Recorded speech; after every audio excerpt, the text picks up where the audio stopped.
On the same day, in the same newspaper, this is what I read. In war-torn Africa, young girls are very, very old. 3 pages later, a village grows rich off its main exports, its daughters. I rip out the articles to put in a folder thick with these clippings. A woman in India goes to the police to report a gang rape, and she's raped by the police. A Pakistani woman is punished for crimes her brother committed.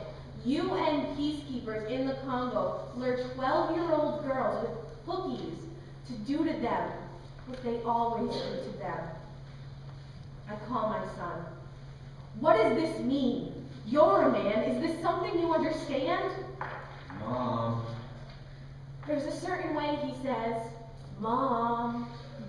That means whatever I want to talk about, he doesn't. Chill. Not now, okay? I'm going into a meeting. I'm pulling onto the Disney lot as we speak. Wait, I'll ask the security guard at the gate what he thinks. Yeah, he says he's not getting into it again with me. Fine. My son has been part of this sorrowful, tortured inquiry into the nature of humanity since he was old enough to ask me why it was always the women who had to take their clothes off in movies. Look, I'm sorry, Mom. I'm sorry this is in the world. Call me after the pitch. What's it about? A mother and son's tortured inquiry into the sorry nature of humanity, which I'm hoping Disney thinks is about a girl who turns into a skyscraper. Well, if anyone can do it. Remember the mantra, Mom. He names women who have changed history. He rattles off female heads of state, and I shoot back with baseball players and their stats. They'll probably make me turn the girl into a boy. Don't let them. I wish him luck and go on with my day. So many people seeking asylum, while I seek penance for my privilege. In the house where I grew up, there was a light at the end of the hall. Secure passage. I thought this was in everyone's home. I believed that this was everyone's home. So I installed a light at the end of the hall where I live with my growing son. He's 17. He's just gotten off the phone with a girl. Abby's going out with a jerk. A jerk in what way? A jerk in the way he treats her. She shouldn't stay with him then. That's what I told her. Is he hurting her? Not physically, but a man acting rotten, that's not being a man. Emily, Allison, Shoshana, these are not names in my son's little black book. These are young women who call him, who he meets for coffee, who come to our house for Scrabble, who seek his counsel, who counsel him. These are his friends. And in their company he becomes a man and everything a man should be. But there was a period of time when he did not want to look at girls or women in the context of their historical plight. He didn't care to hear my opinions on the subject either. So I mostly kept quiet when he and his friends oogled the opposite sex, which had really become for them a sex so opposite their own. They had no choice but to study it, to learn it, to fall under its sway, to map it. This was, after all, a rite of passage, and I didn't want to deprive him of it. All I could do was hope that someday he'd emerge from his hormonal stupor and once again recognize the opposite sex as human people from planet Earth. He's 30. I call him out of a deep sleep. What's the date rape drug? Why would a human do this to another human? I don't know, Mom. What if you have a daughter someday? Please, why do you do this to me? I'm going back to sleep. We hang up. He calls back. I'd have her followed. I'd have her phone taps. I'd hire someone to watch over her. Our conversation spills over into the next day. Just, crimes against women are different. I mean, you don't worry about your son getting date raped. Maybe you worry about your son raping his date. Jesus! Has the world eaten up and sucked the soul out of more people or do I just know more about it? I think men feel inferior in a lot of ways to do these things, and women pay the price. It goes way back. You know you can physically dominate, but there's an unwritten law that a man should never put his hands on a woman or child.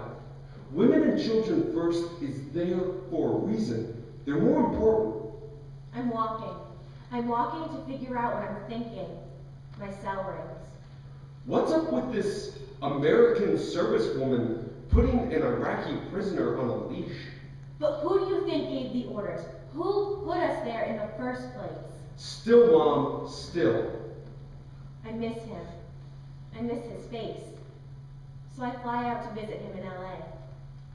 We're sitting, drinking our coffee in the morning sun, watching people buy fruit and flowers at the farmer's market. While, somewhere else, it's been another day of violence. How's things going with Disney? You know, they have all these concrete barriers up around the studio. Like outside, there's this acknowledgement that we're all in serious trouble. Then you go inside, and you're sitting in some executive's office trying to sell an idea, and they tell you that they're only buying things that meet their mandate, which you know, and they know, will be completely different the next week. And anyhow, whatever it is, it's not about anything that counts. It's not about those concrete barriers and what they mean. It's like they have no concept of the actual world in there. But you sold it. You got the deal. I'm not so happy about it. I know what he means. I've been in those rooms, my purse bulging with small water bottles, of offering to make it seem as if attention is being paid, and guest passes that allow you through the studio gates, but not into a place you recognize as being any connection to where you're from. And my son is following the same thorny path. He's a writer. He's a writer like his mother. And although I worry about how he'll deal with the rejection and the compromise and even the success, I can't help feeling glad. He's a writer, glad and hopeful. The market is in full swing now, and the breeze from the ocean brings such relief. It's enough to make you feel, for a moment, that everything is fine. I can tell my son feels this too. For he breaks the reverie. Someone had to. All those articles you sent me, that I wish you would stop sending me, well, I actually started reading them. I mean, why aren't we in an uproar? Why are we worried about bird flu when women are being mutilated and raped? Why aren't we marching on Congress for them? And nobody has a clue why we're in Iraq, but we would know why we were in Darfur. And maybe the privileged white kids would go to Canada to avoid a war they don't understand, might actually go to war to stop men from killing women. I have no problem. Well, except for the food and the bathrooms.